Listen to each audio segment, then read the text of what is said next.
Why are you not buying into the green agenda then? 03444991000. Prince William is.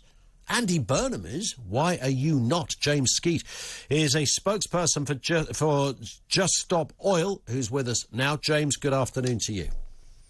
Hi, Ian. Good to speak to you. And you too. Nice to have you with us. I mean, there's a lot of voices now chiming in on this. That's great, I guess, from your perspective. You know, high-profile people, Prince William and Andy Burnham, etc., and various other characters. Greta, who's kept this going for a lot of years.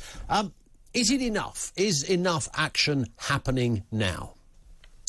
Well, obviously, I appreciate the sentiment from Prince William, but as ever, with where the ruling class is concerned, it's always warm words and very little action. Actually, while that Jubilee was occurring, the government utilised it as an opportunity to rubber stamp a new gas field in the North Sea called Jackdaw.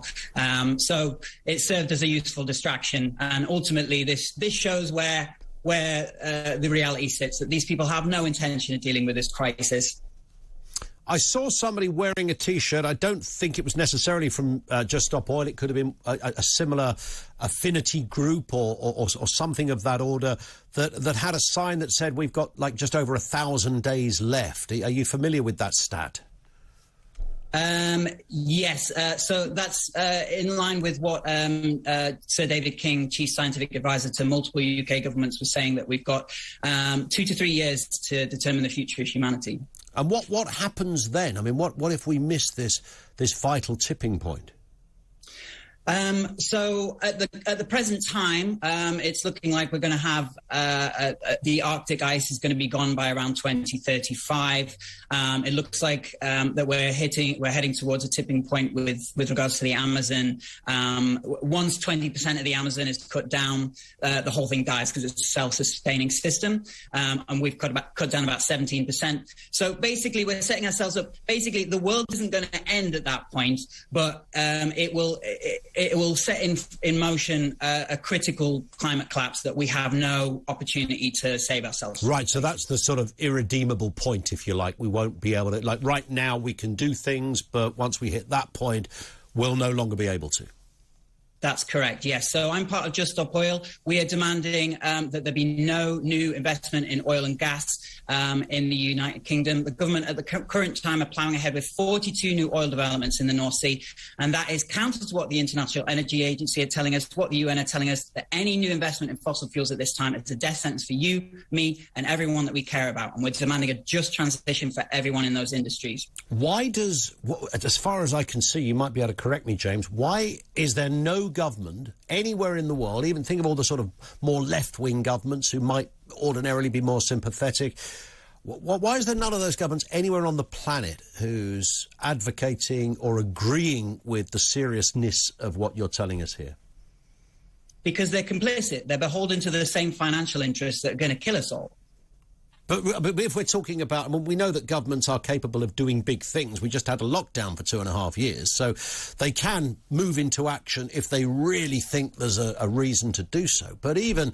I always seem to cite Jacinda Ardern in New Zealand, who scored a lot of house points over COVID, etc. You might think that she'd be listening to you guys, and I'm sure there's a Kiwi version of what you guys are advocating here, and saying, actually, yeah, that's what we need to do. There's not a single government agrees with anything you've said. They do what's profitable, Ian.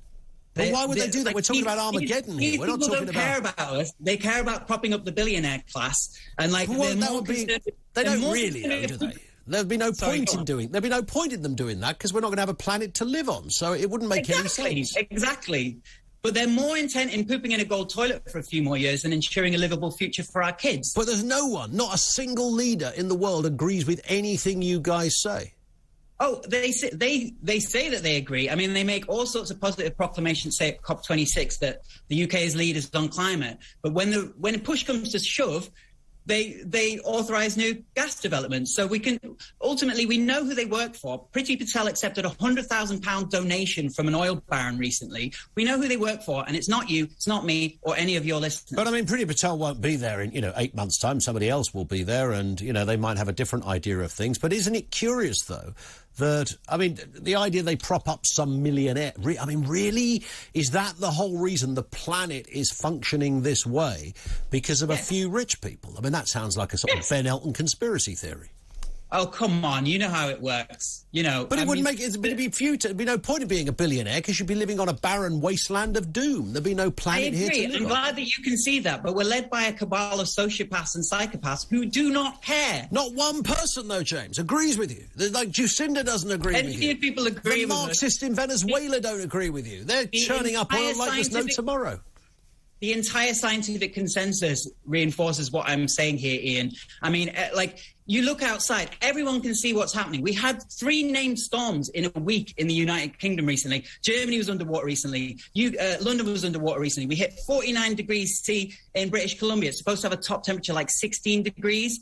It was 30 degrees above average in the Arctic, 40 degrees above average in the Antarctic. We're seeing complete civilizational collapse here. Yeah, but every 1,500 years or so we see that as well, don't we? Before man even existed, we saw floods and fires and the like. That's not true. That's a complete lie. It kind of is, isn't it? We've had inclemency and fluctuating weather since the planet